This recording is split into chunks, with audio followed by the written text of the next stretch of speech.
बुलढाणा जिल्ह्यातील लोणार सरोवर हे खाऱ्या पाण्याचे सरोवर म्हणून प्रसिद्ध आहे, ज्याची निर्मिती सुमारे 52,000 वर्षांपूर्वी एका विशाल उल्कापिंडाच्या धडकेमुळे झाली होती. देशातूनच नाही तर जगातून पर्यटक येथे येत असतात. मात्र आता स्थानिक प्रशासनाकडून या सरोवराकडे दुर्लक्ष केलं जात आहे. जे लोणार शहराचं सांडपाणी आहे ते पावसाच्या पाण्यात मिसळून सरोवरामध्ये शिरत आहे. त्यामुळे जे सरोवरातील जैविक गुणधर्म आहे, जे वैज्ञानिक गुणधर्म आहे, जे जैविक घटक आहे, त्यांना कुठेतरी धोका निर्माण होत आहे. त्यामुळे जे पर्यावरण प्रेमी आहे, जे स्थानिक नागरिक आहे, यांच्याकडून चिंता व्यक्त केली जात आहे. शिवशाही न्यूज साठी प्रतीक सोनपसारे, लोणार, बुलढाणा. जगप्रसिद्ध लोणार सरोवर आज गंभीर धोक्यात आलंय. लोणार शहरातील सांडपाणी पावसाच्या पाण्यात मिसळून थेट सरोवरात शिरत असल्याचं समोर आलंय. या सांडपाण्यामुळे सरोवरातील जैविक घटक, सूक्ष्मजीव आणि वैज्ञानिक गुणधर्म धोक्यात आले. विशेष म्हणजे या सरोवरातील क्षारीय पाणी आणि खनिज ही जगभरातील शास्त्रज्ञांसाठी अभ्यासाचा विषय राहिले. पण प्रशासनाच्या दुर्लक्षामुळे या नैसर्गिक वारशावर संकट ओढावलंय.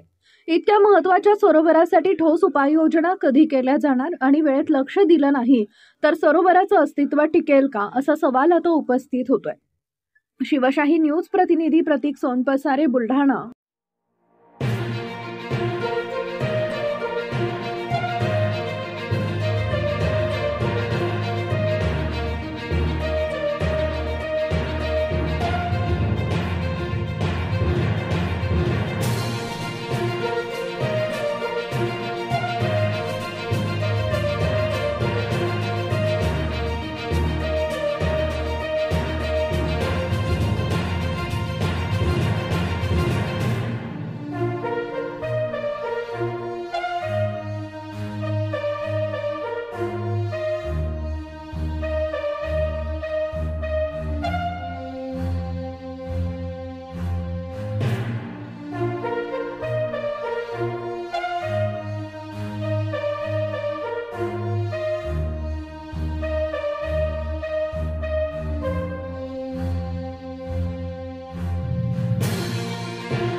ताज्या घडामोडी जाणून घेण्यासाठी शिवशाही न्यूज यूट्यूब चॅनलला सबस्क्राईब करा. आपण हा व्हिडिओ फेसबुकवर पाहत असाल तर फेसबुक पेज फॉलो करा आणि शिवशाही न्यूज.com या आपल्या वेबसाईटलाही भेट द्या.